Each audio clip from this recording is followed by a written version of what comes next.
Black Beauty by Anna Sewell. Chapter 1.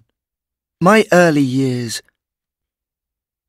The first place that I can remember is a large field with a little wood at the top, where I lived with my mother and some other horses.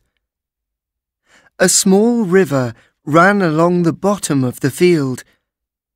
If I stood at the gate to the field, I could see my owner's house next to a road. The owner, Farmer Gray, was a good man. He gave us healthy food, and he spoke to us as kindly as he spoke to his children.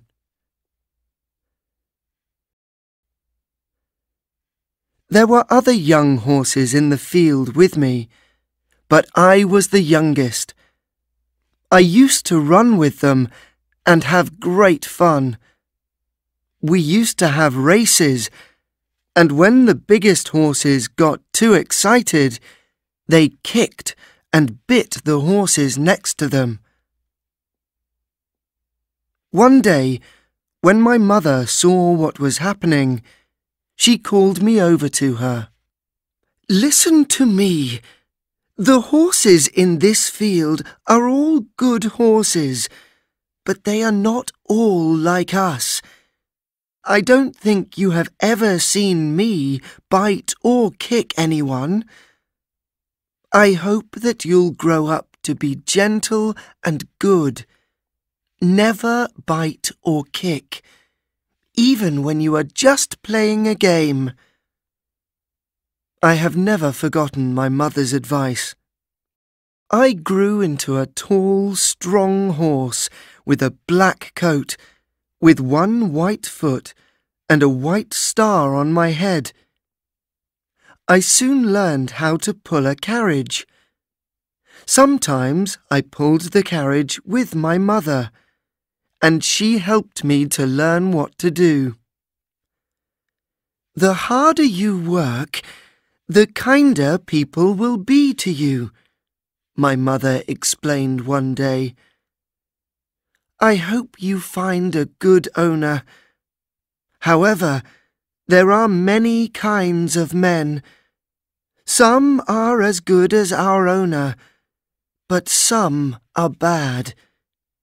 We never know who might buy us. Sometimes people don't understand what a horse needs." I found out that my mother's words were very true. When I was older, Farmer Gray decided to sell me to a new owner. His name was Squire Gordon, and he lived in a big house in a place called Birtwick Park. It was a lovely place to live in, with large fields and comfortable stables. Squire Gordon had a kind helper called John Manley who looked after me, and I soon became good friends with the other horses in the stables. One was a small fat horse called Merrylegs. He was a jolly, gentle horse who was always making people laugh because of the way he walked. He carried the young children of the family. Another was Ginger, a tall horse with a sad face. Merrylegs told me that Ginger often bit or kicked because people were not nice to her in the past. "Squire Gordon's children used to bring me apples and nice things to eat," said Merrylegs. "But when they knew that Ginger bit people, they became frightened, and now they don't come to visit us horses any more. However, if people are kind to her, she'll soon learn to stop biting," he explained.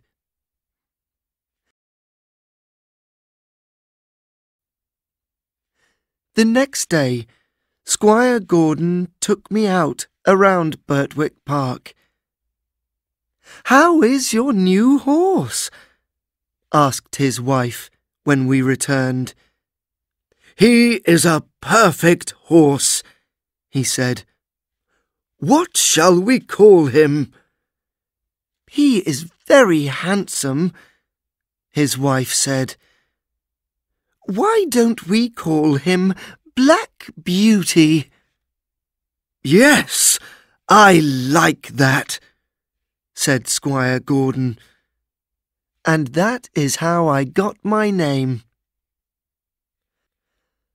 On some days, I worked with Ginger, pulling carriages.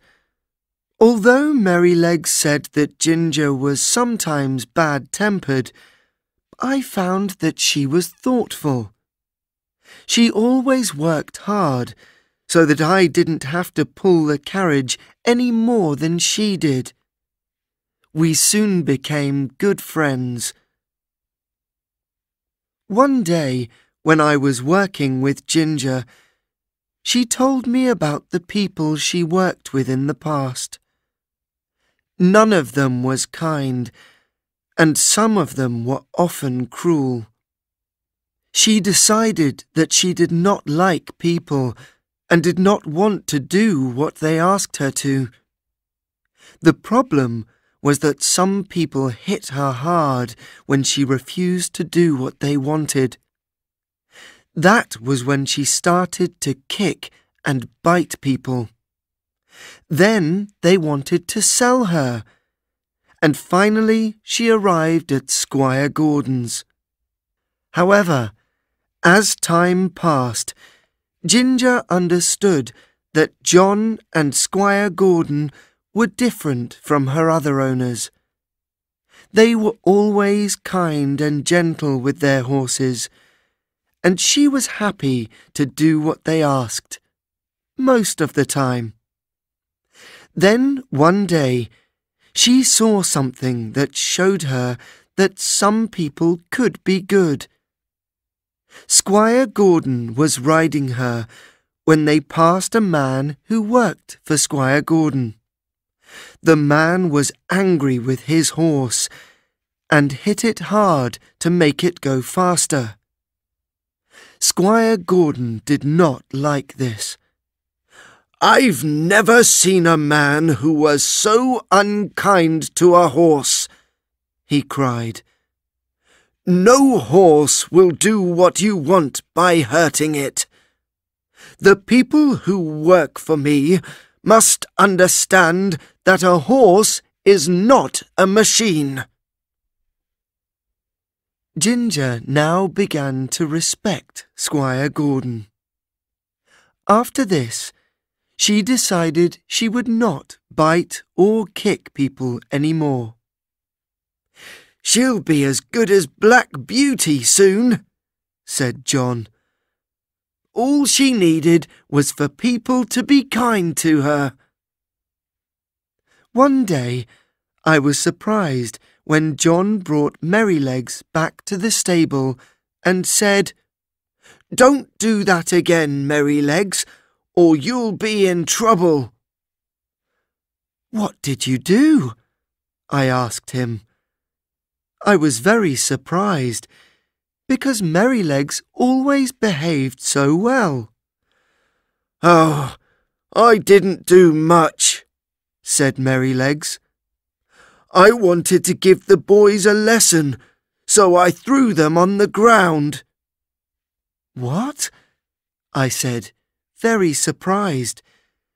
"But you were always so careful with the children." "Of course I am," he said. "I would never hurt the girls or the little children, but the older boys need a lesson sometimes," he continued.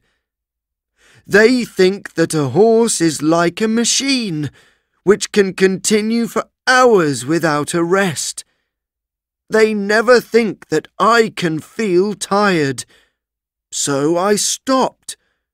When I did not continue, they hit me with a stick. Then I threw them off. They need to learn how a horse feels." "Why didn't you kick them?" said Ginger. No, I would never do that. I threw them off because I knew it would not hurt them.